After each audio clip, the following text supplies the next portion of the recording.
जय श्री राम। ओम नमः शिवाय। प्रिय भक्तों, आज फाल्गुन मास की 10 फरवरी 2026 का पावन दिन है और आज मंगलवार का शुभ अवसर है जो परम वीर और संकट हरने वाले भगवान हनुमान जी को समर्पित माना जाता है। इस पवित्र दिन व्रत और पूजा करने से जीवन के दुख, कष्ट और विघ्न धीरे धीरे समाप्त होने लगते हैं। धर्म ग्रंथों में उल्लेख मिलता है कि मंगलवार का व्रत रखने से भक्त को साहस, ज्ञान, विवेक और आत्मबल की प्राप्ति होती है। इस शुभ अवसर पर लाल वस्त्र धारण करके श्रद्धा और भक्ति भाव से हनुमान जी की पूजा करनी चाहिए तथा मंगलवार व्रत कथा का श्रवण अवश्य ही करना चाहिए। बजरंग बली की कृपा से भक्तों के संकट दूर होते हैं और जीवन में सुख, शांति तथा उन्नति के मार्ग खुलते हैं। तो प्रिय भक्तों, आज मैं सुना रही हूँ मंगलवार के दिन सुनी जाने वाली मंगलवार की बड़ी ही दुर्लभ पौराणिक कथा, जिसे आप सभी भक्तगण बड़ी श्रद्धा तथा प्रसन्न चित्त मन से पूरा अवश्य ही सुनिएगा। तो आइए जय सिया राम का उद्घोष करते हुए कथा का रसपान करते हैं। एक नगर में एक ब्राह्मण परिवार रहता था। उस परिवार में सिर्फ पंडित दुर्गेश ही थे। वह अपना जीवन यापन यजमानों से मिली दक्षिणा से ही करते थे। माता तो बचपन में ही चल बसी थी और अब पिता का साया भी सिर से उठ चुका था। वह सुबह खाना बनाकर खाते, फिर काम पर चले जाते। शाम को वापसी के बाद आराम भी नहीं करते और आते ही खाना बनाने में जुट जाते। मोहल्ले वालों ने अपने प्रयासों से पंडित जी का विवाह एक गरीब कन्या से करा दिया। अब दुर्गेश खुश थे। अब उन्हें सुबह शाम बना हुआ खाना मिलता। उनकी पत्नी का नाम सावित्री था। सावित्री गरीब घर की जरूर थी, लेकिन वह गृह कार्य में दक्ष होने के साथ साथ सामाजिक प्रवृत्ति की भी थी और हनुमान जी की परम भक्त थी। उसके व्यवहार से सभी पड़ोसी खुश थे। वह हर मंगलवार का व्रत किया करती थी। अब इधर पंडित जी का जीवन अच्छे से चल रहा था। कुछ समय बाद सावित्री गर्भवती हो गई। जब सावित्री की प्रसव का समय आया तो पंडित जी अपने पड़ोसी की एक दाई को लेकर आए। समय पर सावित्री ने एक सुंदर से लड़के को जन्म दिया। अब इधर पंडित जी ने एक नए कपड़े में उसे लपेट लिया और घर से निकल पड़े। कुछ समय के उपरांत वह गंगा तट पर जा पहुंचे। दुर्गेश ने उस बच्चे को अपने दोनों हाथों में लेकर गंगा जी में 3 डुबकी लगाई। फिर पंडित दुर्गेश ने उसके सीधे कान में कोई मंत्र पढ़कर फूंक मारी और लड़के से दुर्गेश की बात होने लगी। पंडित जी ने उस बच्चे से पूछा, बताओ, आप मेरे कर्जदार हो या मैं आपका कर्जदार हूँ, और मैं कितने का कर्जदार हूँ? बच्चे ने कहा, मेरे 50 रुपए आपके ऊपर है, आपने दिए नहीं थे। आपके बच्चों ने भी आपका कर्ज नहीं चुकाया था। इतना सुनकर पंडित दुर्गेश ने उसे 50 रुपए दे दिए और बोले, आपका और मेरा हिसाब हुआ। तब बच्चे ने कहा, हाँ, हिसाब पूरा हुआ। यह बात सुनकर दुर्गेश ने कोई मंत्र पढ़ा और उसके उल्टे कान में फूंक मारी और उसे गंगा जी में प्रवाहित करके अपने घर चले आए। उन्होंने अपनी पत्नी सावित्री को यह कहकर समझा दिया था कि उसका मेरा ऊपर कर्ज था, मैंने उसे पूरा करके उसे वापस भेज दिया। मैं अगर ऐसा नहीं करता तो वह पता नहीं कब तक हमारे यहाँ से जाता और उस समय हमें बड़ा दुख होता। अब सावित्री अपने पति दुर्गेश की बातों से पूर्णतः संतुष्ट थी। जब सावित्री दोबारा से गर्भवती हुई और समय पर एक सुंदर से पुत्र को जन्म दिया तो दुर्गेश ने उसके साथ भी वही करना शुरू कर दिया। वह बच्चे को एक सफेद कपड़े में लेकर गंगा के घाट पर चले गए। वहां पहुंचकर गंगा में घुस गए और बच्चे को गंगा जल में 3 डुबकी लगाई। उसके सीधे कान में मंत्र पढ़कर फूंक मारी और बच्चे से बात की और पूछा, हाँ भाई, गंगा मैया के अंदर है हम, और तुम मुझे बताओ कि मैं तुम्हारा कर्जदार हूँ या तुम मेरे कर्जदार हो और कितने के हो? तब बच्चे ने कहा, आपका मेरे ऊपर 100 रुपए का कर्ज बकाया है। अब दुर्गेश ने उसे कहा, देखो भाई, हम गंगा में खड़े हैं और वचन देते हैं कि हम आपको अपने कर्ज से मुक्त करते हैं। मेरा और आपका सब हिसाब बराबर। उसने कहा, हाँ ठीक है, जब आप वचन दे रहे हैं तो ठीक है। इतना कर कर दुर्गेश ने उसके उल्टे कान में फूंक मारी और बच्चे को पूर्ण अवस्था में ही गंगा जी में प्रभावित कर दिया। यह सब करके वह वापस घर पर पहुंचे और पत्नी सावित्री से बोले, मुझे खाली हाथ देकर बच्चे के बारे में जानने की आपकी इच्छा होगी तो सुनो, उस पर हमारे 100 रुपए का कर्ज था तो हमने उसे गंगा में वचन दे दिया और उसे ऋण मुक्त कर दिया। हम नहीं चाहते कि आगे चलकर वह हमें तड़पा कर जाए। अब सावित्री ने पूछा, ऐसा कैसे? पंडित जी कहने लगे, जब से तुम मेरे घर आई हो, तुमने देखा है कि पंडिताई करके जो कुछ भी मिलता है, उससे बचत मात्र की होती है, पर होती तो है। वह हमारे 100 रुपए जल्दी ही अदा करके रुला कर हमें चला जाता। हम जीवन भर उसी दुख से जीते रहते। अब हमने उस ऋण को चुकाकर उसे भेज दिया और अभी मोह नहीं था, तो इतना दुख कैसे? पंडित जी की बात सुनकर सावित्री चुप हो गई। उसके पास उस समय कोई और विकल्प नहीं था। फिर भी सावित्री को दुख बहुत था। वह अपनी व्यथा किसी से नहीं कह सकती थी, लेकिन अंदर ही अंदर टूट रही थी। अब वह पहले जैसी हंसमुख नहीं रही। उसका कमल सा चेहरा मुरझाने लगा। एक दिन एक बुढ़िया ने, जो उसकी पड़ोसन थी, उसी के कारण जानना चाहा। सावित्री उस बुढ़िया को बहुत मानती थी, इसीलिए उसके आग्रह को ठुकरा न सकी और अपनी आप बीती उसे बताई। बुढ़िया कहने लगी, देखो सावित्री, हमारा राजा बहुत ही दयालु है और वह सभी की सुनता है। कल तुम मेरे पास चलना और राजा को सब बताना। सावित्री ने उसे कहा, ठीक है माँ जी। अगले दिन जैसे ही दुर्गेश अपने काम पर गए, तो पड़ोसन बुढ़िया आ गई और उसे बोली, चलो सावित्री। अब सावित्री तो तैयार बैठी थी। वह राजा के दरबार में गई और वहां पहुंचने के बाद राजा ने उसकी सारी बातें ध्यान से सुनी। बातें सुनकर उस बुढ़िया से कहा, अब यह जिम्मेदारी तुम्हारी है कि आगे इसके बच्चा होने को हो तब तुम मुझे सूचना देना। और सावित्री से कहा, तुम भी भूल मत जाना, इस बुढ़िया को याद से मेरे पास भिजवा देना। इसी आशा में दोनों अपने घर आ गई। सावित्री और पड़ोसन बुढ़िया राजा से आश्वासन मिलने के बाद निश्चिंत हो गई। बुढ़िया तो पूरी तरह आश्वस्त थी, लेकिन सावित्री अपनी दोनों संतानों के बारे में सोचकर ही सिहर जाती, जिसका मुंह भी उसने अच्छी तरह से नहीं देखा था। पर पंडित दुर्गेश को कोई दुख नहीं था। वह जो कर रहा था, अपने भविष्य को ही सोचकर कर रहा था। दुर्गेश ने अपने असीम प्रेम और स्नेह से सावित्री को महान दुख से उबाल लिया। अब दोनों में परस्पर प्रेम की धारा बहने लगी और सावित्री फिर से हनुमान जी की पूजा अर्चना करने लगी। इसी प्रताप का यह हुआ कि सावित्री ने तीसरी बार गर्भ धारण किया। सावित्री ने अपने पड़ोसन बुढ़िया के माध्यम से राजा को भी संदेश भिजवा दिया। राजा ने उसको समझा दिया कि चिंता मत करना, जब प्रसव होने वाला हो तो मुझे सूचित कर देना, मैं सब कुछ अपने आप देख लूंगा। सावित्री खुश होने के साथ साथ पिछली यादों से परेशान थी। वह हर समय अपनी तीसरी संतान की चिंता में डूबी रहती। समय समय पर उसकी पड़ोसन आकर उसे समझा जाती। इस तरह धीरे धीरे गर्भावस्था पूर्ण हुई और प्रसव का समय भी आ गया। सावित्री ने दुर्गेश से कहा, आप पड़ोसन वाली बुढ़िया माँ को मेरे पास छोड़कर दाई को बुला लाओ। पंडित जी पड़ोसन की बुढ़िया को अपनी पत्नी के पास छोड़कर दाई को बुलाने चले गए।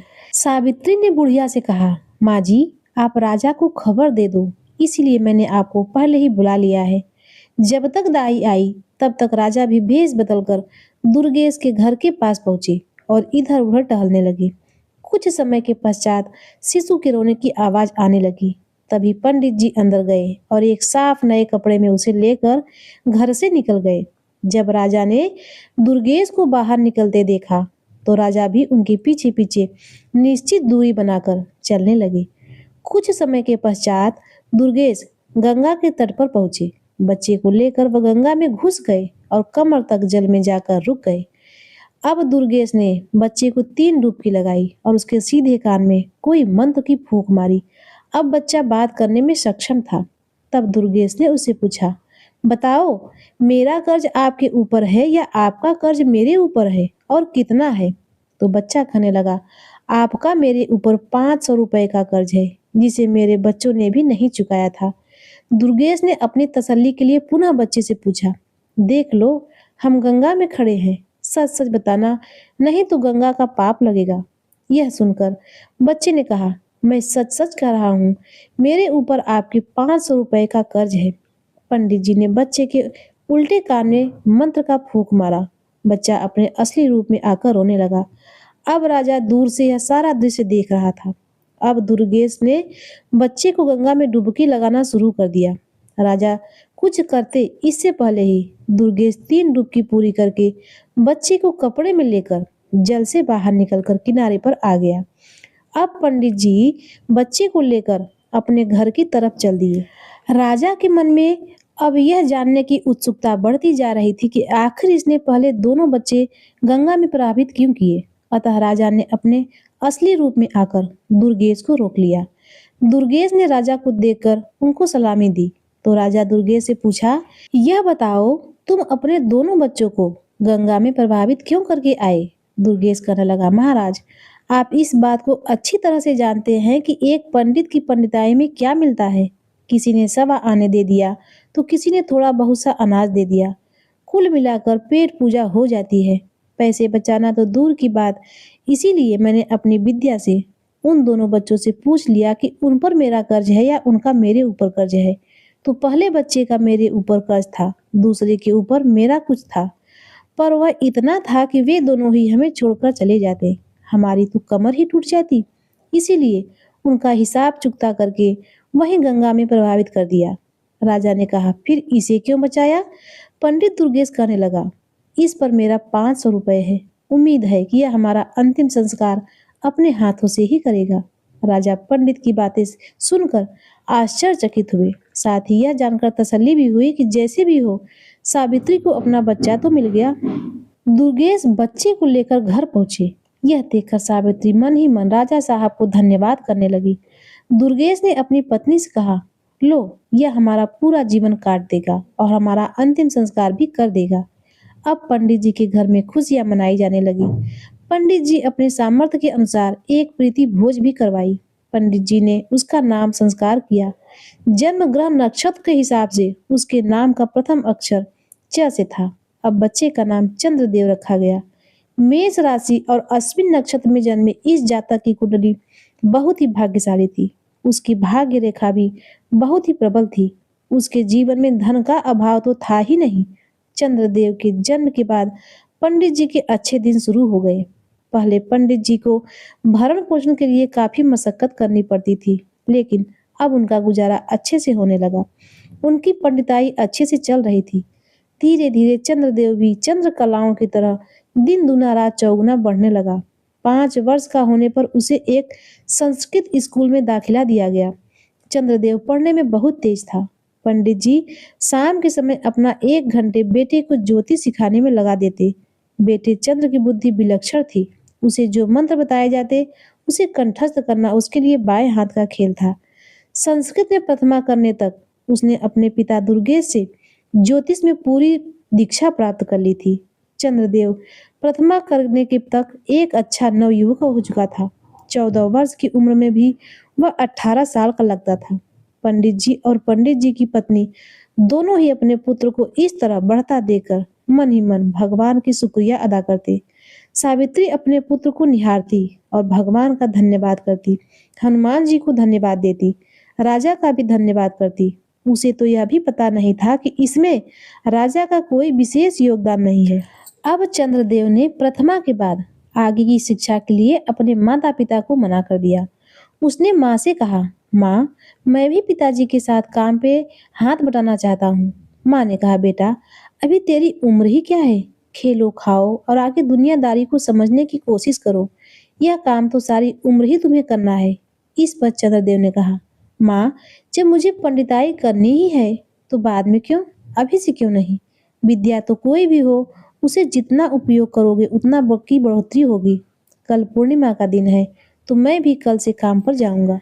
प्रिय भक्तों, अब पंडिताइन मन ही मन बहुत खुश हो रही थी। चलो अब उसके घर में 2-2 कमाने वाले हो गए। थोड़ा पैसा इकट्ठा करके हम अपने बेटे का विवाह भी कर देंगे और मजे से उसकी दुनिया में रम जाएंगे। मन में ऐसा विचार करके वह सो गई। चलो सुबह जल्दी उठकर दोनों के लिए खाना भी बना दूंगी, कल दोनों ही काम पर जाएंगे। पंडिताइन को रात में नींद नहीं आई। वह सोचने में ही करवटें बदलते बदलते परेशान हो गई। सुबह जल्दी ही जाकर रसोई के काम निपटाकर स्नान ध्यान करके हनुमान जी की पूजा करने के बाद खाना बना दिया और अब निश्चिंत होकर चारपाई पर लेटी। वह सारी रात सो नहीं पाई थी, अतः जिस निश्चिंता के साथ वह लेटी थी उसे जल्दी ही नींद आ गई। सुबह पंडित जी जब अपने समय पर उठे तो उन्होंने देखा कि श्रीमती जी सो रही हैं, तो किसी अनहोनी की चिंता में डूब गए और सबसे पहले उसे जगाकर पूछा, अरे ओ भाग्यवान, तब ये तो ठीक है। कहते हुए उसके माथे को छू कर देखा। तब सावित्री ने उनसे कह दिया, मेरी तबीयत बिल्कुल ठीक है। थोड़ी जल्दी उठ गई थी, सो काम धाम करके मैं लेट गई और नींद आ गई। आप अपने नित्य कर्म करो, खाना तैयार है। इतने में चंद्रदेव भी जाग गया और नित्य कर्म करने लगा।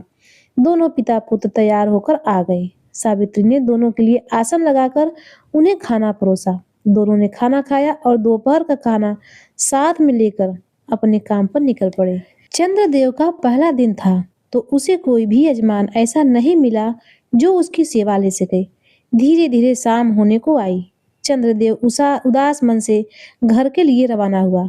थके कदमों से वह घर की तरफ जा ही रहा था कि अचानक उसके मुख पर गरम गरम पानी की कुछ बूंदें गिरी। उसने अपनी नजर ऊपर उठाई तो देखा एक बहुत ही सुंदर स्त्री अपनी आंखों से आंसू बहा रही है।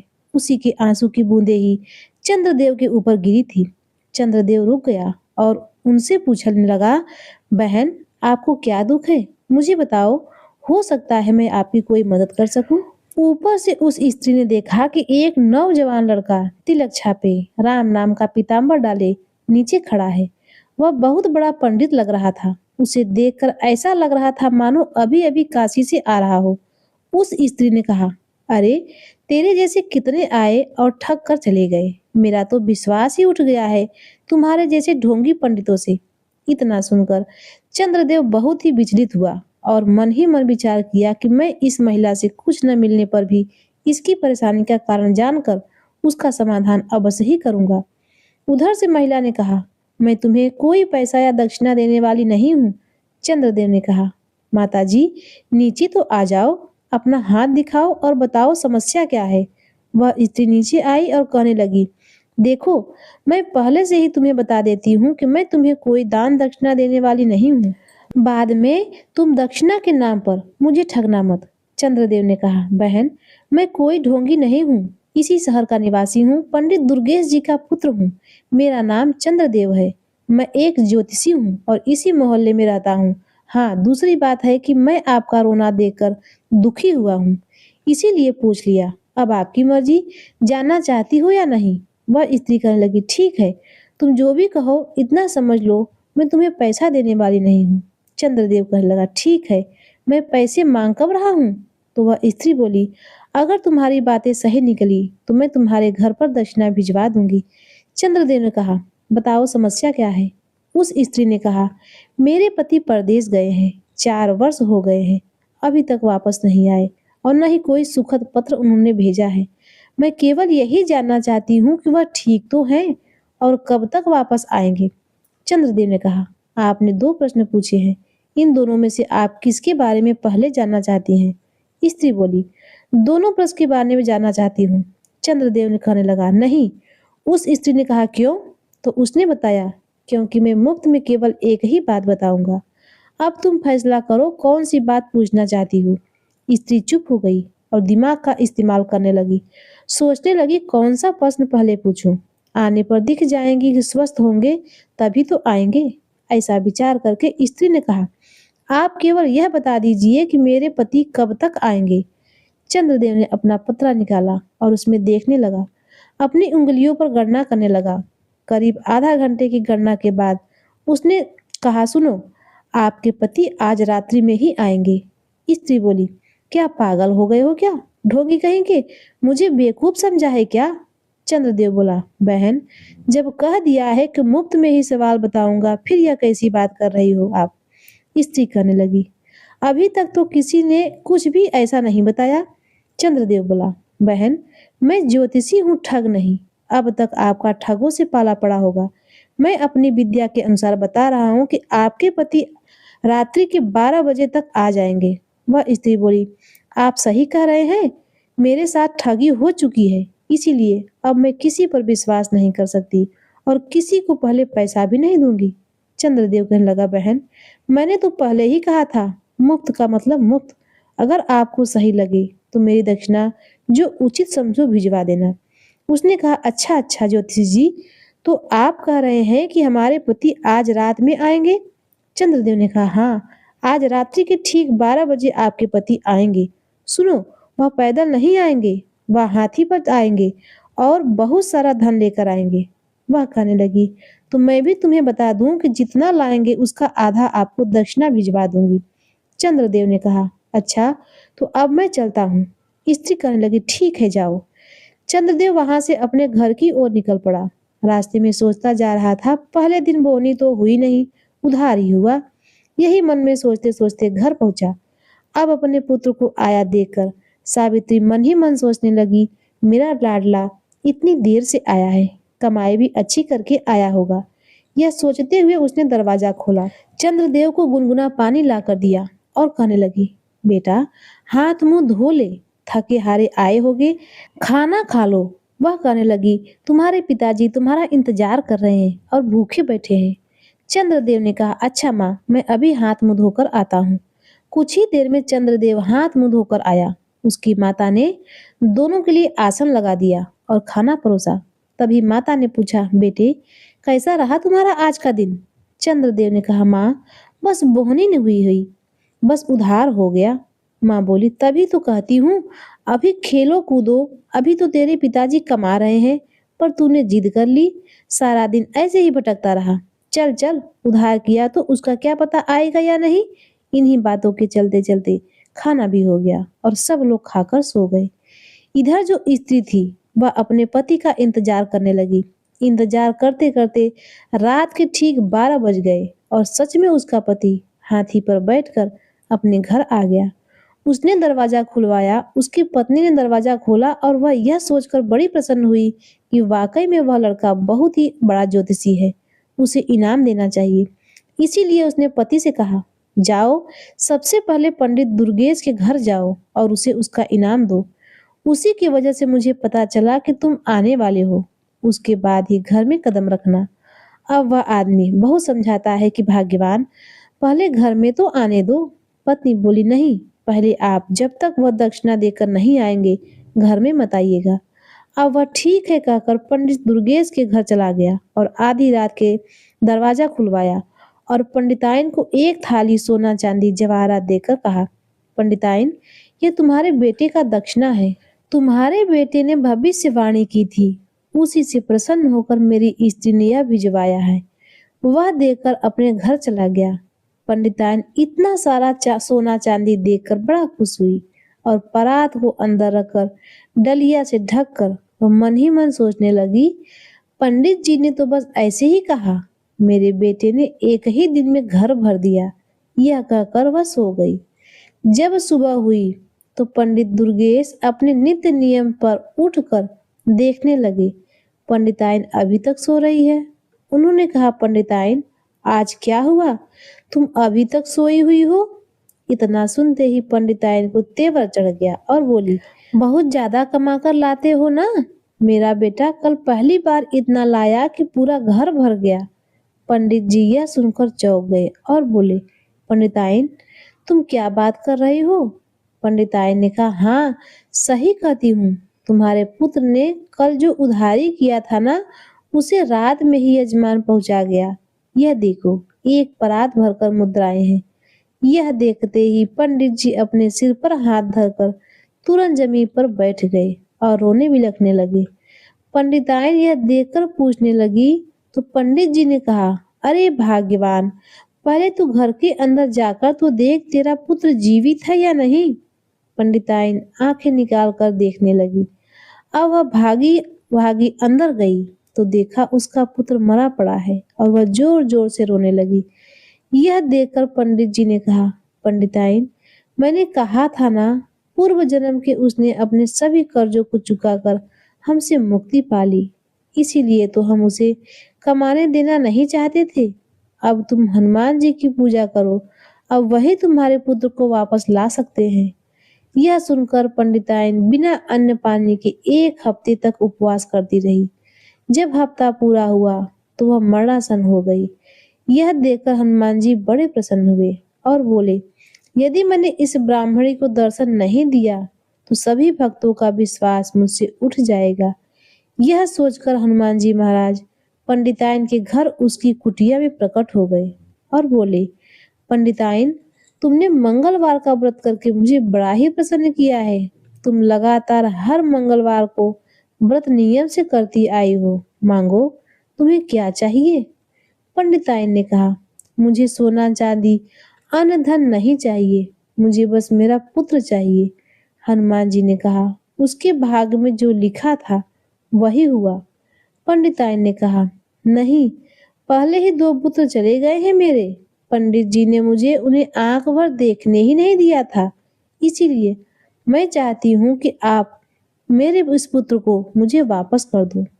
प्रिय भक्तों, उस पंडिताइन की कठिन तपस्या से प्रसन्न होकर हनुमान जी ने तथास्तु कह दिया और कहा, पंडिताइन, जरा कमरे के अंदर जाकर तो देखो, तुम्हारा पुत्र तुम्हें बुला रहा है। पंडिताइन ने जैसे ही पुत्र के कमरे में कदम रखा, उसका पुत्र हंसता खेलता माँ के चरणों में गिर गया और इस प्रकार पंडिताइन के मंगलवार के व्रत के प्रताप से उसका पुत्र उसे प्राप्त हुआ। तो प्रिय भक्तों, मंगलवार का व्रत अष्ट सिद्धियों और 9 निधियों को देने वाला है। माता सीता ने हनुमान जी को यह आशीर्वाद दिया है कि मंगलवार के दिन जो उनकी पूजा करेगा एवं व्रत कथाओं का श्रवण करेगा, वह धन, पुत्र, आरोग्य और सभी प्रकार के सुखों से परिपूर्ण हो जाएगा। वह हर प्रकार के कष्टों से मुक्त हो जाएगा। तो बोलिए बजरंग बली महाराज की जय। जय जय सिया राम, जय जय सिया राम। ओम नमः शिवाय। प्रिय भक्तों, यदि हमारी कथाएं आपको पसंद आती हों तो हमारे वीडियो को लाइक और चैनल को सब्सक्राइब करना न भूलिएगा। मिलते हैं इसी तरह से धार्मिक आध्यात्मिक व्रत कथाओं को लेकर अगले वीडियो में। तब तक के लिए नमस्कार। ओम नमः शिवाय। हर हर महादेव।